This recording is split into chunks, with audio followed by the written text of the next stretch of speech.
ശ്രീ മുരളി പെരുന്നെല്ലി, അങ്ങേക്ക് 8 minute. Sir, 2025-26 സാമ്പത്തിക വർഷത്തെ ബജറ്റിലെ ധനാഭ്യർത്ഥനകളെ വളരെ സന്തോഷപൂർവ്വം പിന്തുണയ്ക്കുകയാണ് സർ.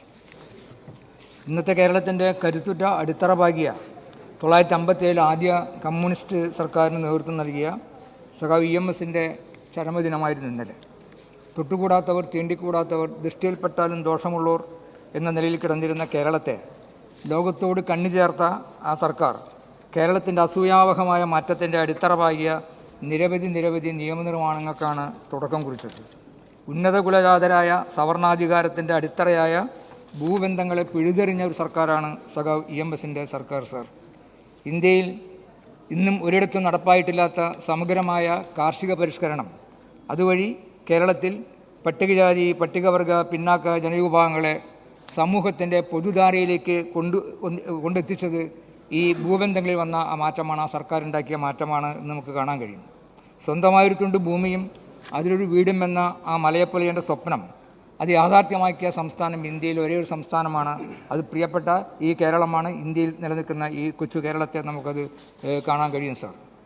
തൻ്റെ വീട്ടുമുറ്റത്ത് നട്ടുവളർത്തിയ വാഴയിൽ ഒരു കുല വന്നാൽ അത് വെട്ടിയെടുക്കാൻ ഇന്ന് ഒരു ജന്മിത്തമ്പുരാനും ഈ കേരളത്തിൽ വരില്ല.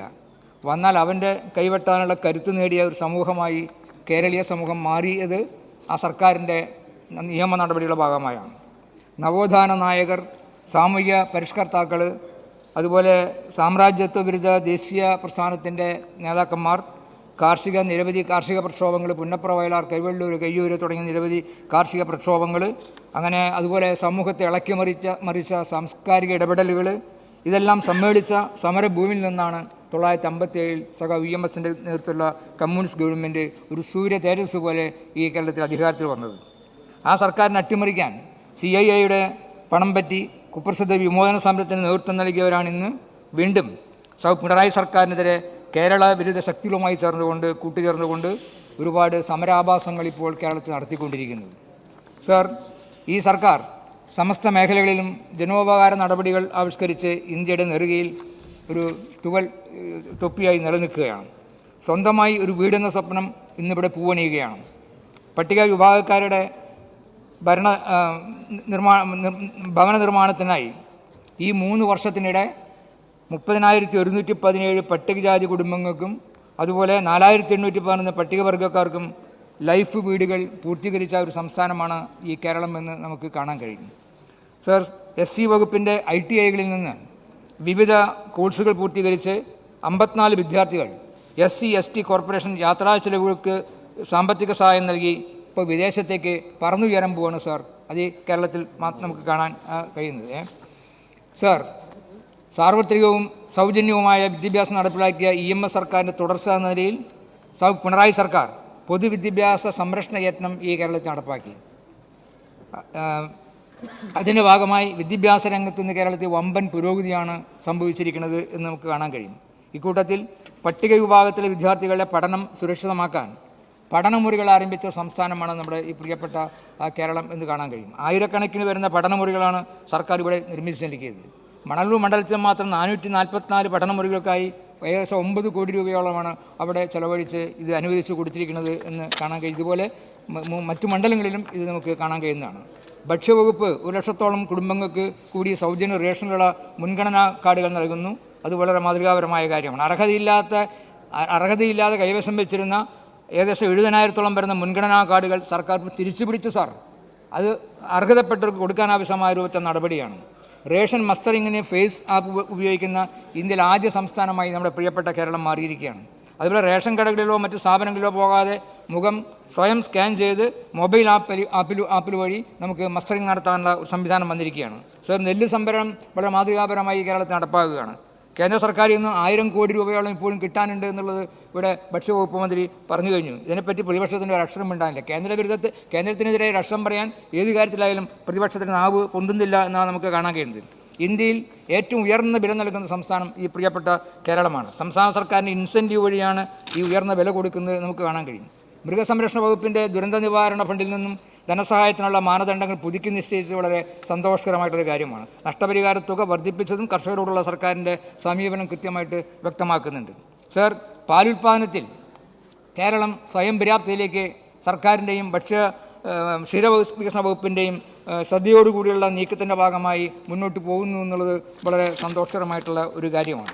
സർ, ജലസേചന മേഖലകൾ കാർഷികാഭിവൃദ്ധിക്ക് അനിവാര്യമായ ഒരു ഘടകമാണ്. തൃശ്ശൂർ ജില്ലയിലെ കോൾനിലങ്ങളിൽ ഉപ്പുവെള്ളം കയറി കൃഷി നശിക്കാതിരിക്കുന്നതിനും അധികം വരുന്ന ജലം പുറത്തേക്ക് വിടുന്നതിനും വേണ്ടി കോടിക്കണക്കിന് രൂപ, ഏകദേശം 11 കോടി രൂപയോളം ചെലവഴിച്ചുകൊണ്ടാണ് ഏനാമാക്കൽ ഇടിയഞ്ചിറ റിയൽറ്ററിൻ്റെ നിർമ്മാണം. ആ നിർമ്മാണം മണലൂർ മണ്ഡലത്തിലാണ് കിടക്കുന്നത്. അത് രണ്ടിൻ്റെയും പുനർനിർമ്മാണത്തിന് സർക്കാർ ഇപ്പോൾ മുന്തിയ പരിഗണന നൽകി. ഇടിയഞ്ചിറ ഇപ്പോൾ നിർമ്മാണ പ്രവർത്തനങ്ങൾ ആരംഭിച്ച് മുന്നോട്ട് പോവുകയാണ്. പക്ഷേ ഏനാമാക്കൽ കോടതി ഇടപെടൽ വഴി അതിലിപ്പോൾ തൽക്കാലം ഒരു സ്തംഭനാവസ്ഥയുണ്ട്. പക്ഷേ കോടതി വിധി ഇപ്പോൾ അനുകൂലമായി വന്നതിൻ്റെ അടിസ്ഥാനത്തിൽ ഇത് കേസ് അവസാനിച്ച് അടിയന്തരമായി നിർമ്മാണ പ്രവർത്തനം ആരംഭിക്കാൻ ആവശ്യമായ നടപടി എടുക്കണമെന്നുള്ളതാണ് സർ അതുമായി ബന്ധപ്പെട്ടുകൊണ്ട് പറയാനുള്ളത്. കേരള ജനതയുടെ താല്പര്യങ്ങൾക്കനുസൃതമായി മുന്നോട്ട് പോകുന്ന ഇടതുപക്ഷ സർക്കാരിനെതിരെ 1957 സർക്കാരിനെ അട്ടിമറിച്ചവർ പുതിയ സഖ്യങ്ങളുണ്ടാക്കി ഇവിടെ അട്ടിമറി ശ്രമങ്ങൾക്കുള്ള പരിശ്രമങ്ങൾ നടന്നുകൊണ്ടിരിക്കുന്നു എന്നുള്ളത് വളരെ ഗൗരവപൂർവ്വം കണ്ടുപോകേണ്ട ഒരു കാര്യമാണ്. അപ്പോൾ അവസാനം നിരാശ മൂലം ഒന്നും ഭരിക്കുന്നില്ല, ഒരമ്പ് വീശുന്നില്ല. അതുകൊണ്ട് തന്നെ നിരാശ മൂലം എന്താ സംഭവിക്കുന്നത്? പാശമാര്യ അതുപോലെ അംഗൻവാടിക്കാരെയാണ് ഇപ്പോൾ സമീപിച്ചിരിക്കുന്നത്. അതിന് മുമ്പിൽ നിന്നാണ് ഇവർ സമരത്തിലേക്ക് പോകുന്നത്. ഒരു തർക്കവും വേണ്ട, നിരാശയുടെ പടുകുഴിയിലേക്ക് നിങ്ങൾ പതിക്കുമെന്ന കാര്യം ഒരു തർക്കമില്ലാത്ത കാര്യമാണെന്നുള്ളത് നമ്മൾ കണ്ടതുണ്ട്. സർ, മുല്ലശ്ശേരി കുടിവെള്ള ഇതുമായി ബന്ധപ്പെട്ട് പറയുമ്പോൾ മുല്ലശ്ശേരി പാവറ്റി കുടിവെള്ള പദ്ധതികളുടെ നിർമ്മാണം 90% പൂർത്തീകരിച്ചു. അടിയന്തരമായി പദ്ധതി കമ്മീഷൻ ചെയ്ത് വീടുകളിലേക്ക് വെള്ളം എത്തിക്കാൻ ആവശ്യമായ നടപടി എടുക്കണം എന്ന കാര്യം ഇവിടെ പറയുകയാണ്. ഇവിടെ സുനിത വില്യംസിൻ്റെ മടക്കുമായി ബന്ധപ്പെട്ട ഒരു പരാമർശം നടത്തുകയുണ്ടായി. ചില സാങ്കേതിക പ്രശ്നങ്ങളുടെ ഭാഗമായാണ് അവർ ശൂന്യാകാശത്തിൽ അവിടെ കിടക്കേണ്ടി വന്നത്, താഴോട്ട് വരാൻ കഴിയാത്ത ഒരവസ്ഥയുണ്ടായത്.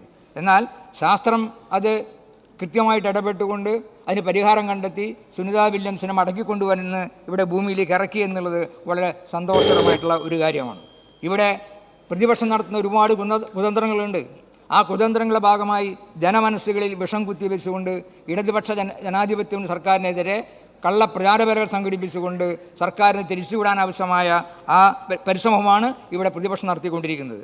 ആ വിഷം കുത്തി നിറയ്ക്കുന്ന ഈ പ്രചരണ പരിപാടികൾ അത് ഏറ്റുപിടിക്കാൻ ആവശ്യമായി ഒരു പറ്റം കുത്തക മാധ്യമങ്ങളും നമ്മുടെ സമൂഹത്തിൽ പ്രവർത്തിക്കുകയാണ്. അപ്പോൾ അതിൻ്റെയൊക്കെ ഭാഗമായി ജനമനസ്സുകളിലേക്ക് കടന്നു വരുന്ന ഈ സർക്കാർ വിരുദ്ധ വികാരം അത് കുത്തി നിറച്ചുകൊണ്ട് മുന്നോട്ട് പോകുന്ന നിങ്ങളുടെ പരിശ്രമങ്ങളെ തറപറ്റിച്ചുകൊണ്ട്, അത് ശരിയായ രീതിയിൽ തന്നെ തറപറ്റിച്ചുകൊണ്ട് 3ാം വട്ടവും സുരക്ഷിതമായി ഈ സർക്കാർ നിലവിൽ വരുമെന്ന കാര്യം ഒരു തർക്കവും വേണ്ട. ഇടതുപക്ഷ ജനാധിപത്യ മുന്നണി സർക്കാർ നടപ്പാക്കിക്കൊണ്ടിരിക്കുന്ന എല്ലാ നയ നടപടികൾക്കും എല്ലാവിധ പിന്തുണയും പറഞ്ഞുകൊണ്ട് ഈ വകുപ്പുകളെ ധനാഭ്യർത്ഥനകളെ പൂർണ്ണമായി പിന്തുണച്ചുകൊണ്ട് നിർത്തുന്നു സർ. Thank you. സമയം പാലിച്ചതിന് പ്രത്യേകം നന്ദി.